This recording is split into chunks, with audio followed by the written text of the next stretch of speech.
Hello everyone, welcome back to another video. Today we'll be continuing our deep learning playlist, and today we are back with the sixth video in the playlist, and we'll be taking a look at some activation functions today. There's no theory today. I just want you to take a look at the activation functions, and I want you to see different activation functions, different ranges they put our output values in, so that the next time you use activation functions, you'll have a clearer idea of what ones you can choose. So today we'll not be using this whiteboard at all. There's nothing to teach in here. We'll straight up go to a demo website. I'll link that website in the description as well. But before we do, I would like to say, if you guys have been watching this from the first till here, that means you might have learned something new, and you might have enjoyed these lectures. So if you did, make sure you go smash that like button. It would be really helpful for me. And go subscribe. With that out of the way, let's just get started. A huge shout out to this website right here, which we have. It gives us a clear visualization of activation functions in neural networks. I'll link this website down in the description below so that you guys can go check it out for yourself. But yeah, you can read about activation functions. Here he just gave you a small 1 minute read about the activation functions, what they are.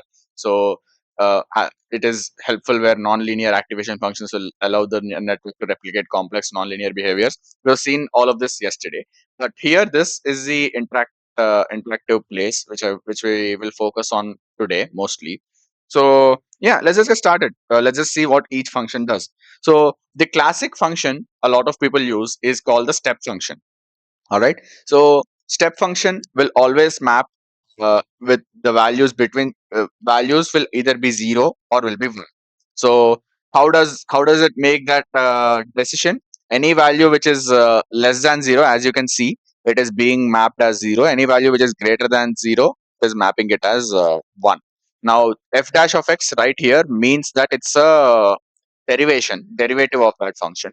So if we take a look at just the derivative, you can see it's a straight line. Why? It is mapping either the output to 0 or 1, and differentiate like derivative of constant will always be 0. So that is the main reason the derivative of that will be equal to 0. Now, why are we showing this derivative over here? That is something which you'll understand when you learn about gradient descent and when you learn about backpropagation. But it is important to know both the forward function and the derivative of that function as well. All right, so let's take a look at another one, identity. This is another cool one. It's basically the line x equals to y, which will pass through the origin. The range of it is minus infinity to infinity, and the identity is at origin. Okay, and if you take the derivative of it, since the value is same, x equals to y, the value of it is constant. Okay, now we'll take a look at sigmoid function. Now in the previous video we've seen what sigmoid function means. It is going to help us map our output value between 0 and 1. So as you can see, whatever value we have on x value for the function of x, the y value always stays in between 0 and 1. It doesn't exceed the value of 1 at all. Now the range here, you can see it is 0 comma 1, and yeah, the derivative of it, the maximum value of the derivative of it is around 0.25. So that is the sigmoid function. Now I'll give you I think maybe on the top right somewhere you might have been seeing the formulas for each of the functions. So keep a lookout for that. Now, as you can see over here in the sigmoid function, as the value of this keeps approaching to approaching very negative, it keeps approaching the value of 0. And when x value is equals to 0, the value of sigmoid function is 0.5. And when x value is very positive, the output will approach 1. So this curve is very smooth and it is differentiable as well. The outputs will be between 0 and 1. Mostly people use sigmoid just to use it for probabilities, and it is good for binary classification as well. So you can use sigmoid when you want to do binary classification, like for example, what is a probability that this is a car, or what is a probability that this is a cat, something like that. And when you need the outputs, you want to interpret outputs as probabilities, you can use sigmoid functions. And it is not recommended, however, to use it in hidden layers. This sigmoid function is straight up used only for the final output. Again, all of those you'll learn it later on. Now, there's a better cousin for sigmoid, which is called tanh. Now, tanh will map the values of the input between -1 to +1. And you can see the formula on the top right of the screen.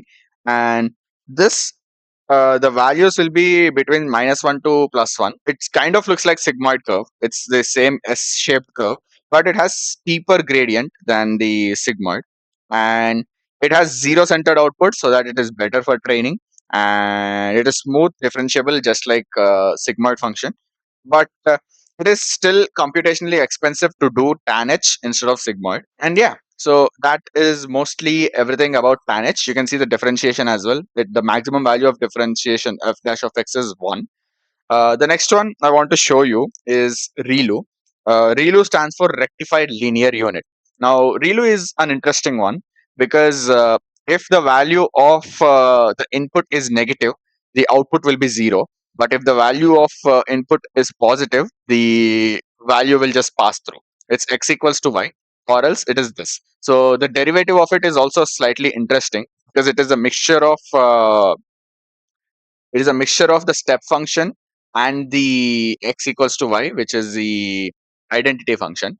So it looks slightly like this. And yeah, this is mostly used in hidden layers because this is so simple, but it's so useful as well at the same time. It doesn't saturate for positive values. It helps in taking a look at sparse values. It works amazingly, and it is well practiced. So mostly it is used in hidden layers in deep neural networks. Next, there is a problem with ReLU called as dying ReLU, and to fix that, there is a function called as leaky ReLU. Now, the main job of leaky ReLU is just instead of mapping the output to 0, it will just be some value, some difference. So here you can see there is some difference. It is not exactly 0. There is some slight small difference so that it is not mapped exactly to 0. Now, this is still faster to compute. This is still better in practice. There's a lot more other functions as well, which you can see over here. You have ELU, you have SCLU, SRELU, you have hard sigmoid, hard tanh, so on. You have a lot of them. As the value is 1 here, you can see it looks like this. So a lot of functions like this you have will encounter this as you build different types of neural network. But for now, I would say it is better for you to understand how these functions look, how these functions will map your input data to your output data. Again, like I said, I'll leave this link in the description below so that you guys can go check it out for yourself and try it out for yourself. So yeah, that is pretty much it for this video. I just wanted to make this video to visualize activation functions so that you guys have a clearer understanding of how to go ahead with an activation function. So if you guys did like this video, make sure you go smash that like button, subscribe, and I'll see you all in another video.